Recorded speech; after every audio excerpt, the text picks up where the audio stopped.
Hello and a warm welcome to South Asia Today, where we bring you in-depth insights into the key events shaping South Asia. I'm Shivangi Mishra, and now today's top stories. India's growing paper revolution goes green.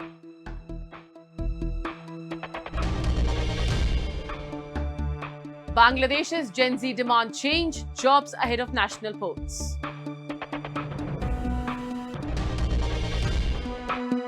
And earthquake survivors in Pakistan-occupied Jammu and Kashmir face decades of neglect. Let's begin the show. Eco-friendly initiatives and a growing push for sustainable living are reshaping India's paper and packaging sector. As consumers' demand rapidly shift from plastic to paper-based alternatives, the industry is gaining momentum. Backed by innovation, agro-based and recycled materials, and strong policy support, the sector is expanding swiftly. With rising demand from packaging, food delivery, and retail, India's paper industry isn't just growing, it's building a greener future.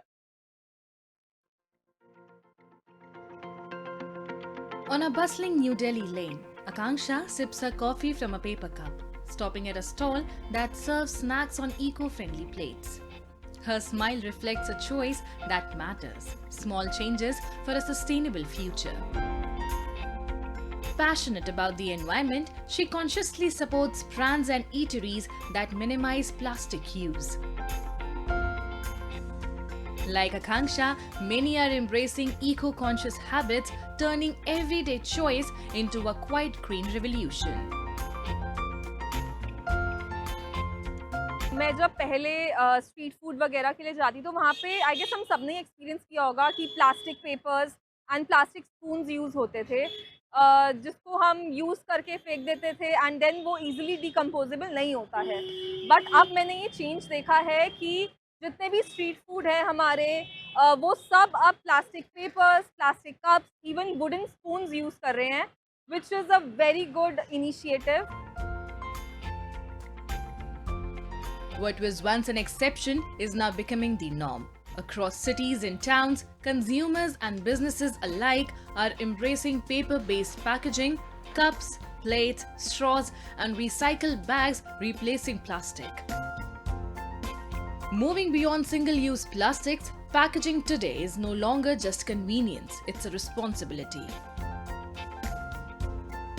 Customer is very conscious about the usage of plastic. They want an alternate to the plastic. And when we say environmentally friendly alternate, then what is better than paper? So we are seeing a lot of connection with the today's customer psyche with paper. We are quite upbeat for next at least 1 decade. I would say this is really going to go up. We are expecting a CAGR of more than 10%. The PaperX event, recently held in New Delhi, brought together global industry leaders to showcase innovations and sustainable solutions across paper, pulp, packaging, and allied sectors. With over 700 exhibitors from 25 plus countries and more than 33,000 trade visitors, the event highlighted everything from raw materials and manufacturing machinery to finished paper and packaging solutions. I think paper demand is growing continuously, and I think many of the agencies has predicted a next 5 to 10 year demand growing at a CAGR of more than 7 to 10%. And definitely packaging is the one bigger area where the demand is coming, and as soon as the same is for the writing and printing paper. In last 2 years, as we can see, like government is supporting us, like they providing us subsidy. If we want to participate in the exhibition in domestic and in export, they support us. They provide the subsidy also. And here in India, if you are planning to go into manufacturing, they provide you financial support also, and they provide you to grow in export market. There are many schemes from governments they are providing to manufacture to increase the export. India's paper and packaging industry is witnessing strong growth, ranking as the world's 15th largest paper producer with over 600 mills nationwide. Driven by rising demand from food delivery, quick service restaurants, e-commerce and retail, India has emerged as the world's third largest packaging market, valued at $86 billion US. In New Delhi, business leader Yashank Bhutani oversees paper supply operations, balancing customer engagement with business expansion. Despite rapid digitalization, he believes paper demand continues to rise, with agro-based paper production offering one of the most sustainable path forward for the industry.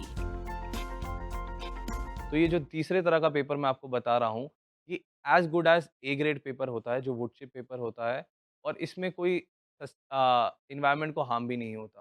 तो मुझे लगता है कि हमारे पास आजकल ऐसी technology आ गई है कि हम लोग अच्छे से अच्छा पेपर बना सकते हैं और बिना एनवायरनमेंट को हार्म पहुँचाए। As the industry expands, recycling has become a cornerstone of the paper sector's sustainability journey. Advances in recycling technologies have significantly improved the strength, quality, and hygiene of recycled paper, making it suitable for packaging, paper bags, cartons, and corrugated boxes used by brands and retailers. जो total production है उसका 20% agro forestry है, not forest. किसान उसे पैदा करते हैं, उनसे हम खरीदते हैं, एज ए क्रॉप वो पैदा करते हैं। बाकी 80% कागज़ एग्रीकल्चर वेस्ट और रिसाइकिल से बनता है, जो हम सड़कों पे कागज़ फेंक जाता है, जो घरों में इकट्ठा आता है उससे बनाते हैं। तो बेसिक फाइबर तो वुड से ही आएगा, फॉरेस्ट्री से आएगा, तो उसके लिए भी हम ग्रो कर रहे हैं, तो 80% को रिसाइकिल कर रहे हैं। Government support has played a crucial role in this shift, from promoting agro-based industries and incentivizing recycling to banning single-use plastics and strengthening MSMEs. Policy measures have built a strong foundation for sustainable manufacturing. As consumers, brands, and policymakers move in step, the paper industry is poised to shape a greener, more sustainable future.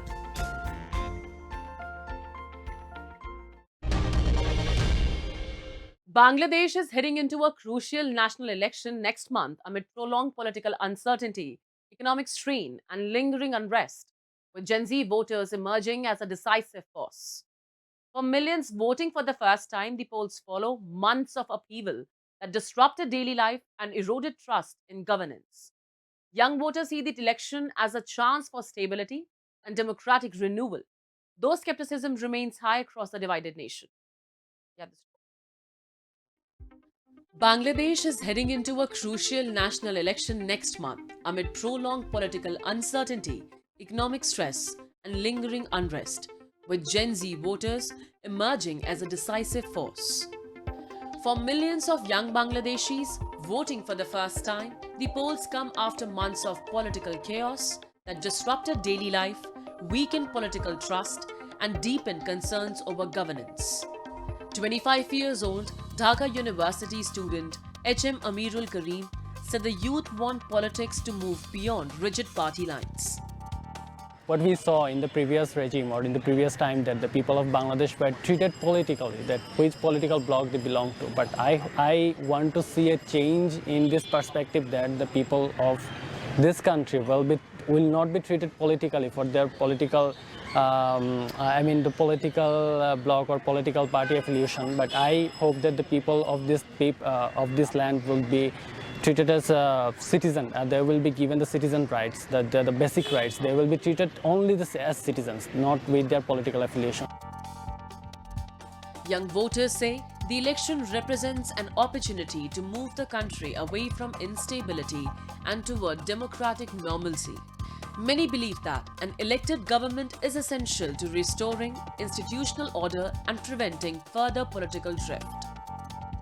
However, skepticism remains high, with fears that old political practices could resurface despite promises of reform. Not all young voters share the same optimism. 23-year-old, a youth activist, Hema Chakma expressed disappointment over what she sees as unfulfilled promises following last year's youth-led movement. Others believe political parties are focusing more on vote banks than real reforms. একটা প্রবাদ খুব করে চলছে এখন যে মানে পুরাতন বোতলে নতুন মদ বা নতুন বোতলে পুরাতন মদ এরকম কিছু একটা প্রবাদ আসলে চলছে। সো আমার কাছে মনে হয় যে এই যে আগের যে ট্রেডিশনটা যে পলিটিক্যাল যে চাওয়া পাওয়া বা গণতান্ত্রিক অধিকার এগুলার জন্য আন্দোলনটা করলেও আমার কাছে মনে হয় এই পর্যায়ে এসে এটা কিছু পার্টিকুলার মানুষদের জন্য ভালো হয়েছে, বাট ওভারঅল যে সর্বসাধারণ যে মানুষজন বা জনগণ তাদের কাছে যে চাওয়া পাওয়াটা সেটা আসলে হচ্ছে না আর কি। আমার কাছে মনে হয় যে ওই আগের ধারাটাই চলছে এখনও, বরং আমার কাছে মনে হয় যে এই নতুন বাংলাদেশ আমরা যেটার কথা বলছি সেটার অবস্থা আরও বেশি খারাপ হয়ে গিয়েছে। In 2024, millions of Gen Z Bangladeshis led an uprising that ended nearly 16 years of iron-fisted rule, forcing the then Prime Minister to flee after violent unrest. As the nation heads to the polls, the generation could once again shape history, determined to defend democracy but wary of old patterns repeating. As Bangladesh moves closer to the polls, the mood among Gen Z voters captures the country's crossroads moment. Shaped by political chaos and mass unrest, this generation is demanding stability, accountability, and opportunity, not just rhetoric. Whether the election delivers real change or repeats old patterns, the choices made now will determine if Bangladesh turns the page on turmoil or remains trapped in a familiar cycle of uncertainty. Now we take a look at some happenings in Asia in a segment called Asia Watch. India signed the biggest deal in its history with the European Union, said Prime Minister Narendra Modi after both sides finalized a long-pending landmark trade deal, as they seek to hedge against fickle ties with the US. The deal is expected to double EU exports to India by 2032, by eliminating or reducing tariffs in 96.6% of traded goods by value, and will lead to savings of €4 billion, $4.75 billion, in duties for European companies, the EU said. The EU will cut tariffs on 99.5% goods traded over 7 years, with tariffs to be cut to zero on Indian marine goods, leather and textile products, chemicals, rubber, base metals, and gems and jewelry, India's trade ministry said in a statement. India is slashing tariffs on alcoholic beverages like wines to 75% immediately from 150%, which would be lowered to 20% gradually. Tariffs on spirits will be lowered to 40%, the EU said. The deal will also cut tariffs on a slew of EU goods coming to India, including machinery, electrical equipment, chemicals, and iron and steel. Diana Abadi has spent the past 12 years rescuing and sheltering cats in Lebanon, turning her home and small shop into a refuge for about 70 felines. The 57-year-old shares her living space with the animals, often sleeping among them. Abadi is now struggling to keep the shelter running as costs rise and donations dry up. The rent for her property, which doubles as her store and shelter, has climbed to $800 a month from $250 before the war, placing heavy strain on her finances. During the recent war between Hezbollah and Israel, Abadi faced additional challenges when she tried to move away from the conflict zone. She said no landlord would rent to her because of the number of cats she keeps. Despite being urged to leave the animals behind, she refused. A woman in Bishamoun, near Beirut, eventually offered Abadi temporary refuge. She transported the cats using several taxis, paying a total of $400 for the journey. After the ceasefire, Abadi returned to her home, making repeated trips to bring the cats back. Abadi looks for ways to raise money, including selling cat food, litter, and small potted plants to cover daily expenses.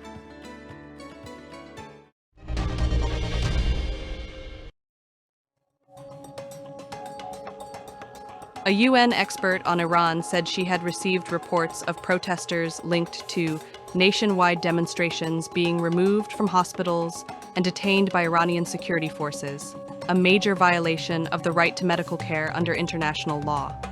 United Nations Special Rapporteur on Iran, Mai Sato, also told Reuters in an interview via video link that families were facing demands for ransoms of $5,000 to $7,000 to retrieve the bodies of loved ones, a crushing burden amid Iran's mounting economic woes.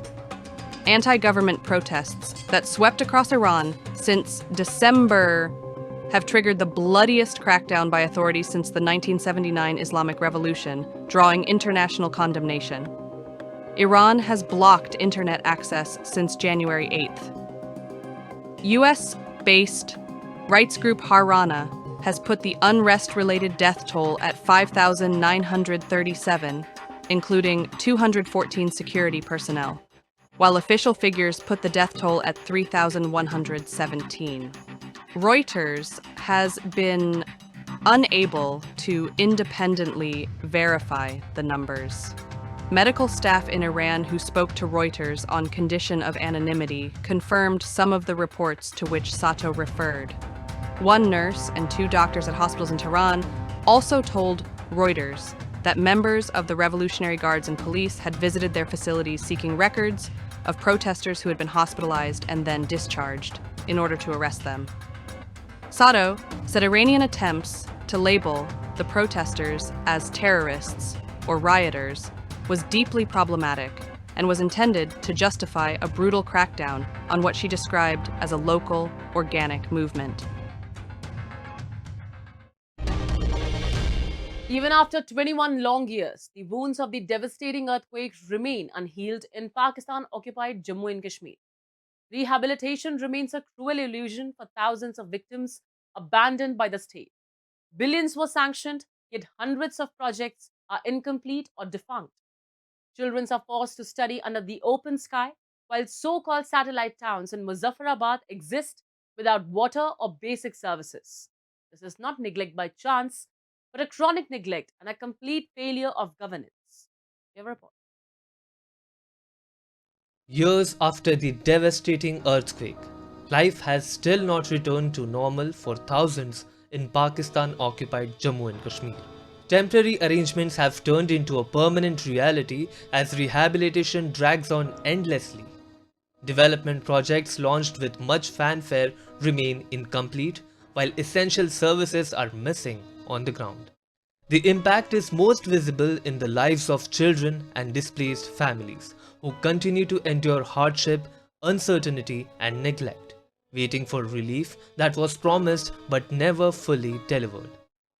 आज़ाद जम्मू कश्मीर जो आज से 2 दिहाइयाँ कबल यानी 21वां साल जा रहा है ज़लज़ला को जो ज़लज़ला यहाँ आया वफाकी हुकूमत ने यहाँ बहाली के हवाले से एक अदारा बनाया ईरा और जिसने कमोबेश 7,500 से ज़ायद मंसूबों का आगाज़ किया उसका प्लान किया और तामीर नौ का ऐलान किया मुख्तलिफ स्कूल कॉलेजेस सेहत आमा के हॉस्पिटल्स और सरकारी अमला जो भी थी और आम आवाम की बहाली के हवाले से घरों की तामीर।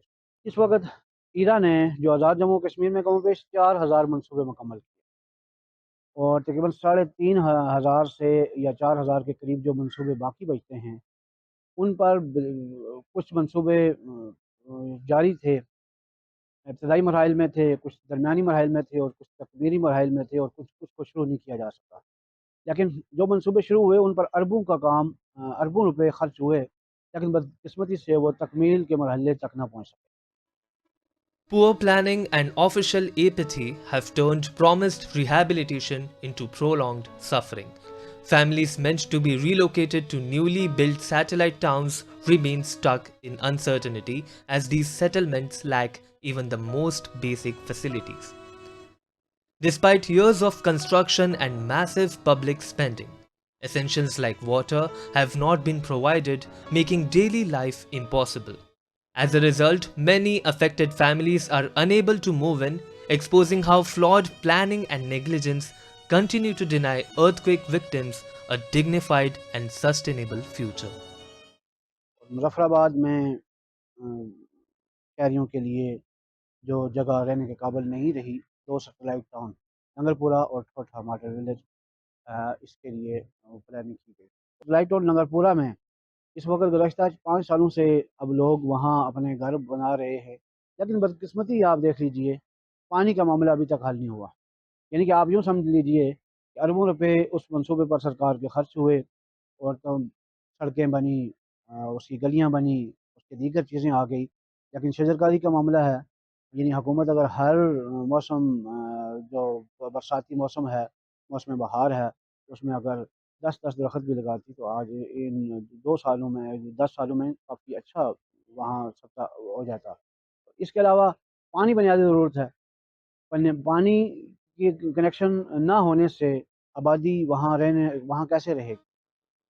Beyond stalled rehabilitation, daily life remains a struggle for residents across the region. Overcrowded cities face severe traffic congestion, broken roads, and poor urban planning. Basic cleanliness is neglected, drainage systems are choked, and public services remain overstretched. With no effective governance or long-term vision, population pressure continues to rise, worsening living conditions. The absence of sustainable development has left people battling hardship every day, highlighting a deep governance failure that continues to impact ordinary lives. A remarkable transformation is taking place in Rajouri, Jammu and Kashmir, as unemployed youths are turning the region's cold water streams into thriving trout fish farms.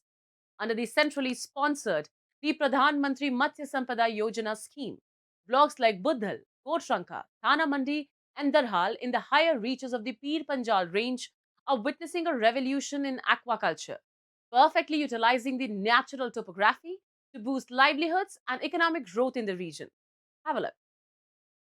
A new wave of economic growth is sweeping through Jammu and Kashmir's Rajouri district as unemployed youth are embracing trout fish farming in the higher reaches of the Pir Panjal range. Under the Pradhan Mantri Matsya Sampada Yojana, centrally sponsored scheme, areas like Budhal, Kotranka, Thana Mandi and Darhal are being transformed into modern aquaculture hubs, turning natural cold water streams into sustainable livelihoods and showcasing the region's potential for innovative rural development. तो जो breeding season है यही यहाँ पर जो है दिसंबर जनवरी में ही होती है, इस वक्त ब्रीडिंग स्टार्ट है। तो यहाँ जो हमारा जो ब्रीडिंग करके जो हम जो सीड तैयार करते हैं, इस सीड की सेंट्रल गवर्नमेंट ने जो है मतलब प्राइवेट जो बेरोज़गार लोग हैं उनके लिए बहुत अच्छी स्कीम रखी हुई है। बहुत इन लोगों को बहुत फ़ायदा हो रहा है। आप यूनिट जाके देख भी सकते हैं, तो खुद ही उन लोगों से पूछ सकते हैं कि आप हमको कितना फ़ायदा है। मैं ये जो ऐसे लोगों को मैं यही मतलब मैसेज दूंगा कि जिन लोगों के पास वाटर सोर्स है और ज़मीन है तो वो हमारे डिपार्टमेंट के साथ आएँ, हमारे डिपार्टमेंट से जुड़ें। Innovation is bringing new opportunities to the youth of Rajouri in Jammu and Kashmir. The Falni Trout Hatchery is playing a pivotal role by supplying high-quality fingerlings, enabling local entrepreneurs to start modern trout farming. Leveraging the naturally cold and oxygen-rich streams of the Pir Panjal range, blocks like Budhal, Kotranka, Thana Mandi and Darhal are witnessing a boost in sustainable livelihoods and aquaculture-driven economic growth.